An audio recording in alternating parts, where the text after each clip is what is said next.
From the National Newsroom of the Canadian Press, I'm Rob Westgate. U.S. President Donald Trump's tariffs are illegal. That's according to a new ruling from a U.S. appeals court. However, the court also determined that the levies should be allowed to remain in place, as the case will very likely make its way to the U.S. Supreme Court. The United States Court of Appeals for the Federal Circuit found that the Liberation Day tariffs and U.S. President Donald Trump's fentanyl-related duties exceeded the powers of the national security statute that he used to impose the levies. The president in a social media post called the court highly partisan and said it made an incorrect decision. The Liberty Justice Center represented some of the businesses fighting the duties. It says the president cannot impose tariffs on his own. In a post on social media, the center says the decision protects American businesses and consumers from the uncertainty and harms the unlawful tariffs have caused. Kelly Malone, The Canadian Press, Washington. Prime Minister Mark Carney has unveiled the government's new Major Projects Office, a one-stop shop for companies to pitch their plans for new infrastructure projects that they want to see fast-tracked for approval. The Prime Minister's office says Don Farrell, the former head of Trans Mountain Corporation, will head up the new Major Projects Office. The office itself will be headquartered in Calgary, with branches in major cities across Canada. The Liberal government passed Bill C-5 in June, a package of legislation designed to speed up approvals for large infrastructure projects if the government decides they're in the national interest. Prime Minister Mark Carney said on his recent trip to Europe that he plans to start announcing port infrastructure investments sometime in the next few weeks. Kyle Duggan, The Canadian Press, Ottawa. Now, ahead of the long weekend, Conservative leader Pierre Poilievre urged Ottawa to simplify the criminal code.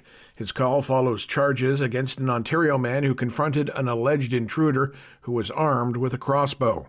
Poilievre argues that the law should clearly say that using force, even deadly force, is reasonable when defending your home and family from a break-in. Right now, the code only allows self-defense if someone believes force is being used against them, and their response is considered reasonable in the circumstances.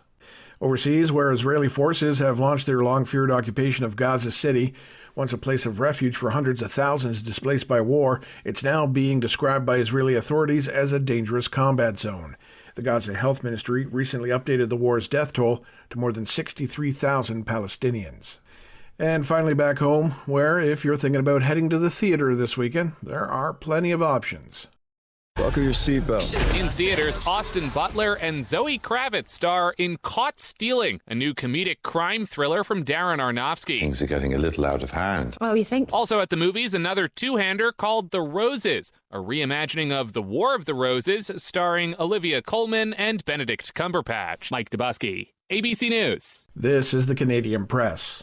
In sports, the Toronto Blue Jays beaten 7-2 Friday night by the visiting Milwaukee Brewers in a showdown between the American and National League leaders received a little bit of good news after the setback when they learned that star center fielder Dalton Varsho did not break his pinky finger when hit by a pitch. Elsewhere around the MLB, the New York Yankees whipped the Chicago White Sox 10-2 for their sixth consecutive win. And San Francisco and Baltimore traded shots with San Fran coming out on top 15-8 the final. Now to the U.S. Open, where Leylah Fernandez of Laval, Quebec was eliminated 6-3, 7-6 in the third round by the world's top-ranked singles player Aryna Sabalenka of Belarus. And finally over to the WNBA, where the visiting Indiana Fever edged the Los Angeles Sparks 76-75. And the Eastern Conference leading Atlanta Dream defeated the visiting Dallas Wings 178.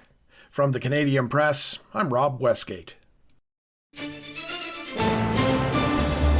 Thanks for listening. Don't forget to follow and subscribe.